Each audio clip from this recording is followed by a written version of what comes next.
Welcome to ZKast, everyone. I'm ZS Caraval from ZK Research, and I'm here on site in Anaheim at Cisco's WebexOne event. And I'm delighted to have my two guests here. I'm joined with Brandon Echele, who's from Worldwide Tech. You're one of Cisco's largest partners. You're actually a big partner of Microsoft's as well. So just a quick intro on yourself, Brandon. Sure. Brandon Echele. I'm the Director of Collaboration and Productivity at WWT. Everything from calling, meetings, endpoints falls under our team.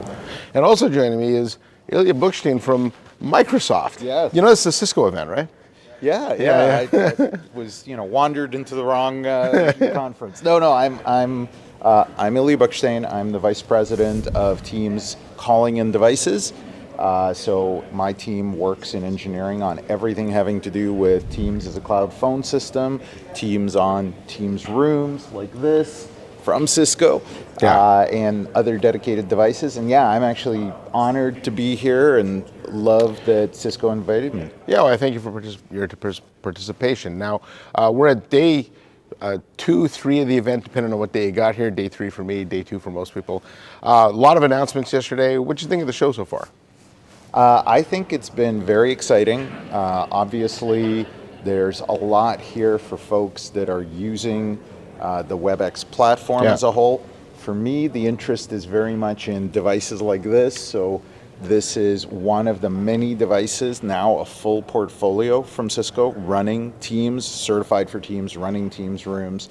And what I've heard from the customers and analysts like yourself is a lot of positive thought around that partnership and the fact that we now sort of bring together the best of Cisco hardware, Cisco Edge AI, and the Teams experience, the Teams cloud. Yeah, let's hold on the partnership because I want to dive deeper into that. But obviously, I think from a vision perspective, what I would hear from Cisco leadership or Microsoft leadership is very similar as far as the future of work goes. We're moving into a hybrid world. I think one of the stats they gave yesterday, 98% of meetings will have at least one remote participant. What are customers telling you about remote work, hybrid work, and what the future of work is? I think, as you said, it's very, very similar. So customers are saying they need to get smarter about their workplace. They want to be very efficient with how they're utilizing their footprint. I do hear a lot of customers reducing footprint, but actually maximizing and increasing shared spaces.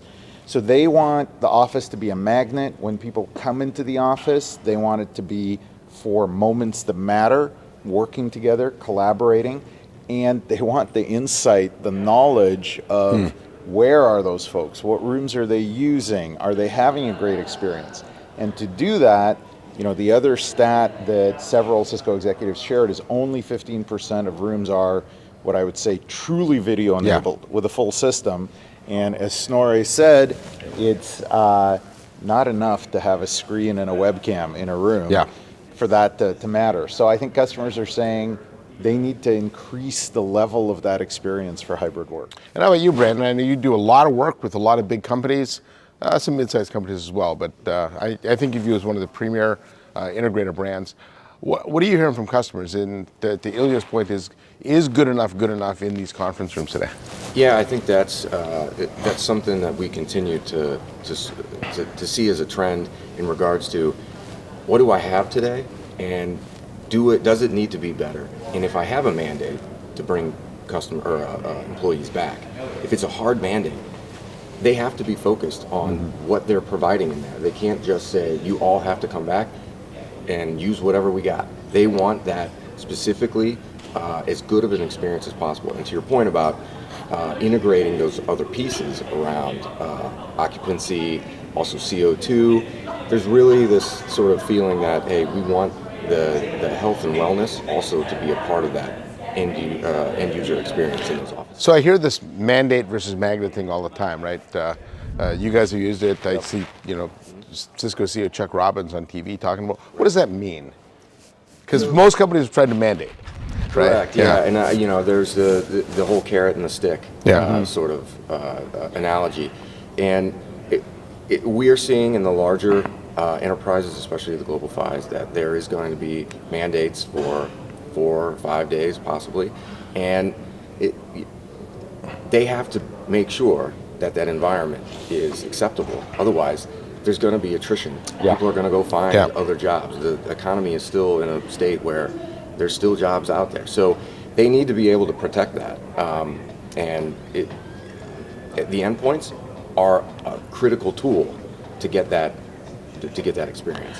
Yeah, because I think it changes the whole meeting room dynamics, right? Yeah, it does. And if you're going to go the route of enticing them to come back, the same applies. You can't entice them to come back and have an office environment of 2019. So it goes either way.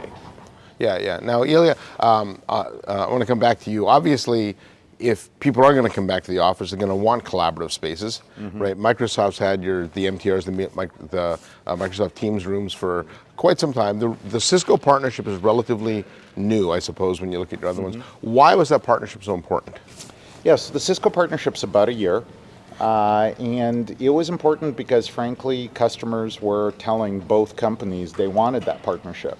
I spoke with customers who said, we have a lot of Cisco equipment. We use Teams for meetings and calls. We still want to leverage the Cisco equipment. I met with customers who said, we think Cisco equipment has the quality, the longevity, the AI capabilities. Why can't we get Teams natively on it? Interop isn't good enough. So I think Cisco was hearing the same things. I think we ended up having converging desires to meet those customer needs, but also, as I said earlier, bring the best of Cisco AI on the edge, video AI, like meeting zones, audio AI, to bear on Teams meetings and with our cloud. So for us, it starts with the customer. Our key imperative is every customer should have great calls and meetings in every space. We think Cisco devices help that. Yeah, and I know from talking to Worldwide, you guys a few years ago would always say to me, if only the Teams rooms and the devices would work together. And I actually applaud both you companies for doing what's right for the customer. So I know that's been a big that's been a big desire for customers for a long time. So congrats on that. Now I want to come back to you. You guys have worked. Worldwide works with all the device manufacturers, and I do think there's a opinion out there that Cisco does make best-in-class devices. What makes those devices so good? I think the real advantage that Cisco has is when you talk about the capabilities outside of just having the meeting. So the sensor integrations that provide access directly to the spaces application, so room availability, occupancy, also control hub. I think G2 called it the best enterprise software. It's one of those advantages that I don't think Cisco talks enough about. Out of all of the OEMs that we see out in the marketplace, the best management portal that we found is Control Hub. And I think for customers, their estate of endpoints is going to grow. And they need to be focused on how they're going to operate, how are they going to manage it, and that is a real key. Yeah, and I know they announced a partnership with Nvidia, even though they've been using Nvidia GPUs for a long time. What's the benefit of having the GPUs in the device versus trying to move that functionality to the app? I think one of the things that we see is in customer conversations is, I'm spending a lot of money to retrofit these offices to do modern work, to do MTR. Where's the confidence level that I don't have to do this in 2 years?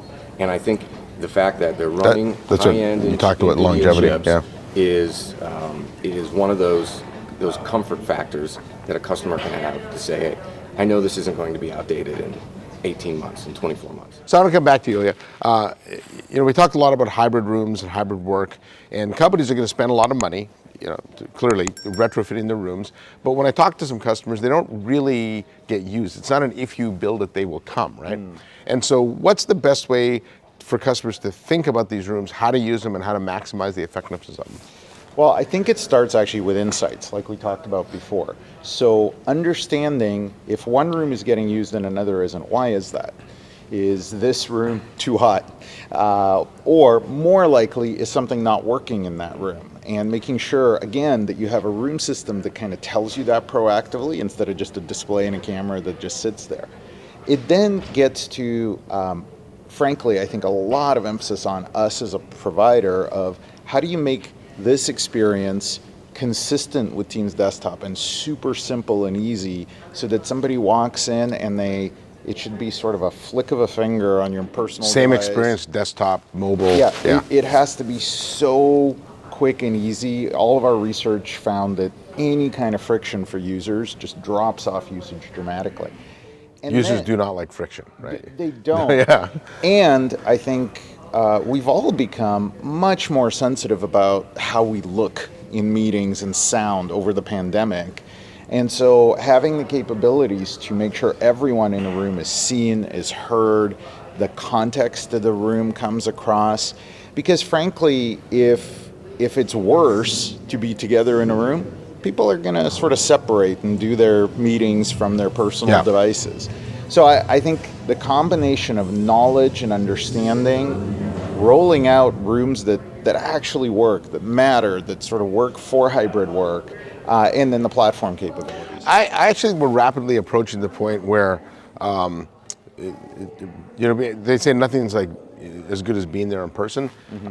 We've done such a good job with team apps like WebEx and Microsoft Teams that in some ways it's better to be remote because they get transcription, translation, and now I think one of the challenges is getting the in-person experience to catch up. Right. So we're very, very focused on saying if you're together in a room and the meeting is being transcribed, it shouldn't say room said.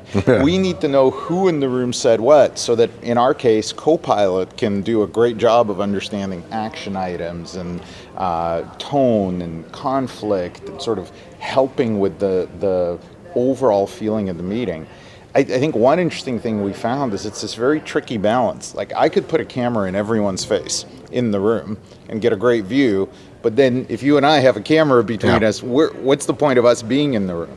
So it's this very tricky balance of having devices that sort of fade away like magic and are natural and don't inhibit in-room collaboration, but still have the multi-camera, multi-mic, all those capabilities to frame everyone to know who said what, so that remote participants feel like they're in the room.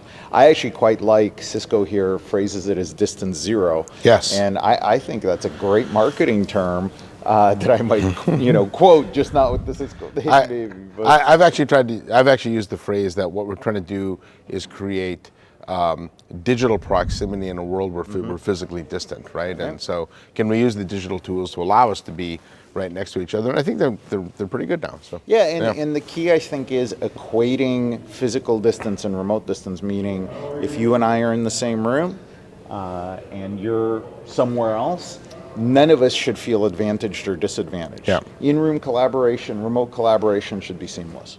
All right, so just one more question for you. Just for me? Yeah. Okay, great. Just give me an update on Teams momentum. I know, Teams has been, the momentum has been phenomenal. You come out with updates all the time. So what's the latest on Microsoft Teams? Well, we just released our earnings. We said that there are now more than 320 million monthly active Teams users. Yeah, I think the last number I saw was 280, so that was a pretty big jump even from that. We continue to grow, and relative to Teams Rooms, Satya quoted that we have now had 9 consecutive quarters of triple-digit revenue growth. We have tons of customers also adopting Teams Premium, Teams Phone. So we, thanks to our customers and our partners, we continue to see really strong momentum. I think, without giving a specific date, it's not too far in the future where I can comfortably say we'll have millions of Teams rooms in active use. That's good. And so Brandon, I'll let you wrap this up here. While the partnership's great, right? I think one of the stats I saw at WebexOne from one of the speakers was that most companies do use multiple collaboration platforms. As much work as you guys have done with each other, it's not truly always plug and play, right? And so talk about the role Worldwide plays and some of the, I know you have your ATC and how customers can leverage some of the assets that you bring to help them streamline these things and test them before they actually roll them into production. Sure. So and talk about what the ATC is first. Yeah. So the ATC is a physical and a virtual facility that we've developed. It's got, I think, at last count, it was almost $100 million in software and hardware that we have developed for customers to utilize either develop their own labs in our facilities outside of their own, or to use the equipment, our knowledge, our expertise to test out whether it's integrations with the MTR endpoints or interoperabilities with Cisco, PEXIP, synergies, really to test out what that experience is going to be. Also, if you don't have that third-party integration and you want to say, hey, I don't know if that's going to work, You can come see it. you can come see it, and you can come test it out, and you can get our feedback of how we've deployed it, how we've seen others deploy it, and what we think best practice is. Yeah, and I know and talk about the virtual elements, because you do have a physical advanced technology center in St. Louis. It is based in St. Louis. And not everybody wants to go to St. Louis. Correct. It's beautiful. As St. Louis is. Not everyone can get there, especially with our footprint globally. So there is a lot of that is accessible virtually. You can go to the WWT platform, WWT.com, and you can look through all of our research, all of the integrations that we've already posted, and then we can. You're able to determine. Got to keep the Yes. But you're able to basically go through training labs. You're able to experience a significant portion of what we've built virtually from the WWT.com platform. All right, great. So while everyone might have an interest in interop, this is a great way to test it out. Correct. Yes. Okay. All right, well, I'm looking at the time now. We got the keynotes coming up for the last day here. I'm excited about that.